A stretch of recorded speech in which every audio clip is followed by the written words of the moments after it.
Howdy, friends. Welcome back to our study along of the World Order of Bahá'u'lláh. If you're joining for the first time, check out the links below to get more information about who, what, when, where, and why of this study along. We are in the middle of a letter called the Dispensation of Baha'u'lláh. I was going to nail this one, you guys. I was going to nail it. The Dispensation of Baha'u'lláh in the section of that letter called the Administrative Order. And we are jumping into paragraph 21 of that section, the Administrative Order. Shoghi Effendi, citing Baha'u'lláh and Abdu'l-Baha, has been laying out the prerogatives of the guardianship and the Universal House of Justice. Though the guardian of the faith has been made the permanent head of so august a body, he can never, even temporarily, assume the right of exclusive legislation. He cannot override the decision of the majority of his fellow members, but is bound to insist upon a reconsideration by them of any enactment he conscientiously believes to conflict with the meaning and to depart from the spirit of Baha'u'llah's revealed utterances.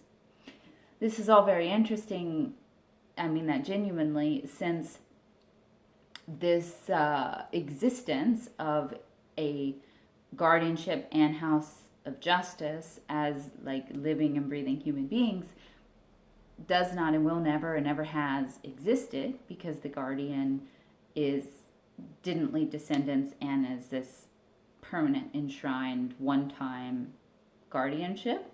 So it's just interesting to read him laying out what their relationship is to be, were they to be functioning at the same time. There was no House of Justice when the guardian was alive. So, okay, he interprets what has been specifically revealed and cannot legislate except in his capacity as laying down he interprets what has been specifically revealed and cannot legislate except in his capacity as member of the Universal House of Justice. Now I'm getting confused, you guys. Okay.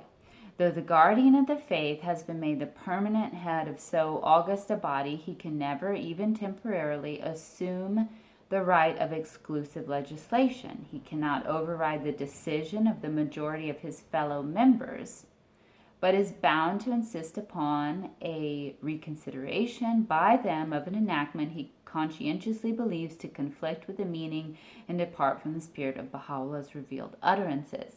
He interprets what has been specifically revealed and cannot legislate except in his capacity as member of the Universal House of Justice.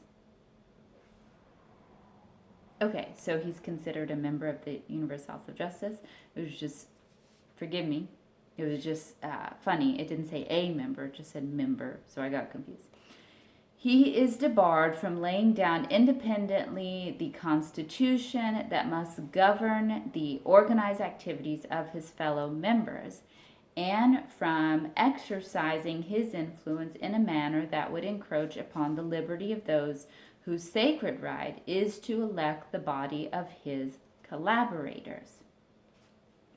It should be borne in mind that the institution of the guardianship has been anticipated by Abdu'l-Baha in an allusion he made in a tablet addressed long before his own ascension to 3 of his friends in Persia.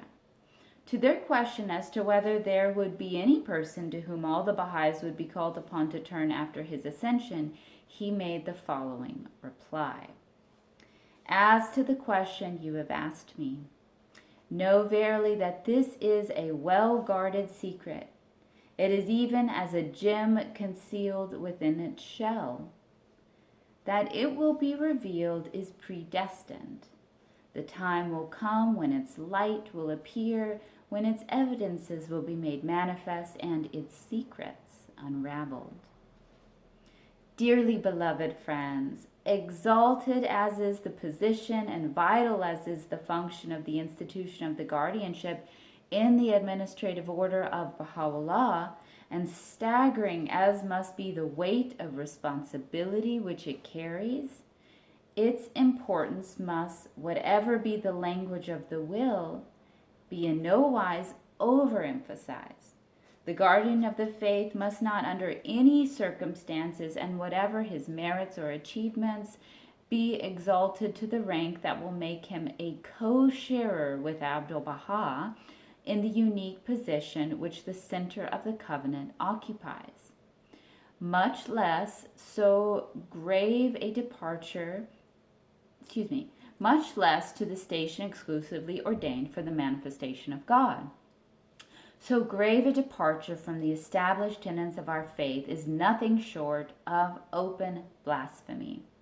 I find it so beautiful and interesting how successful Shoghi Effendi was in conveying so many principles, clarifying so many things to the global believers.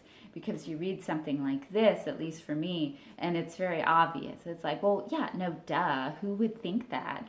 But it's only because Shoghi Effendi was so good at clarifying these things in unmistakable language and very emphatically that it is so thoroughly part of Baha'i culture and Baha'i understanding. As I've already stated in the course of my references to Abdu'l-Baha's station, however great the gulf that separates him from the author of a divine revelation, it can never measure with the distance that stands between him who is the center of Baha'u'llah's covenant and the guardians who are its chosen ministers.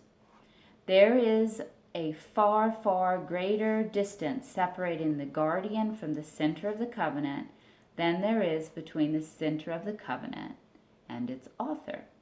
So interesting. No guardian of the faith, I feel it my solemn duty to place on record, can ever claim to be the perfect exemplar of the teachings of Baha'u'lláh or the stainless mirror that reflects his light. Though overshadowed by the unfailing, the unerring protection of Baha'u'lláh and of the Bab, and however much he may share with Abdu'l-Baha the right and obligation to interpret the Baha'i teachings, he remains essentially human and cannot, if he wishes to remain faithful to his trust, arrogate to himself under any pretense whatsoever the rights, the privileges, and prerogatives which Baha'u'lláh has chosen to confer upon his son. In the light of this truth, to pray to the guardian of the faith, to address him as Lord and Master, to designate him as His Holiness, to seek his benediction, to celebrate his birthday, or to commemorate any event associated with his life would be tantamount to a departure from the established truths that are enshrined within our beloved faith.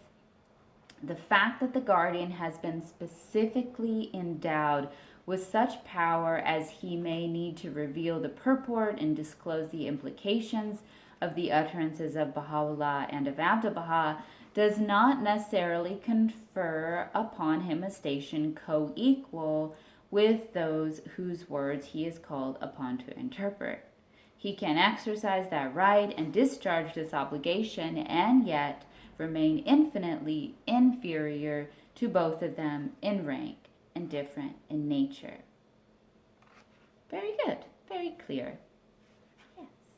All right, my friends, that concludes paragraph 24 of the administrative order. Thank you for studying along with me. Please feel free to comment. As always, please make sure you have subscribed. Share this channel on some of your Facebook groups or with your community or friends, anyone that you think would genuinely enjoy listening and watching to this study along. We are almost done. Not really. We've got a lot more to go. If you would like to support this channel, please check out the links below to my children's book, my artwork, as well as my Patreon that has ongoing art lessons. All right, my friends, until next time, I wish you the best for playing your unique part in making this world a better place. I will catch you next time. Bye-bye.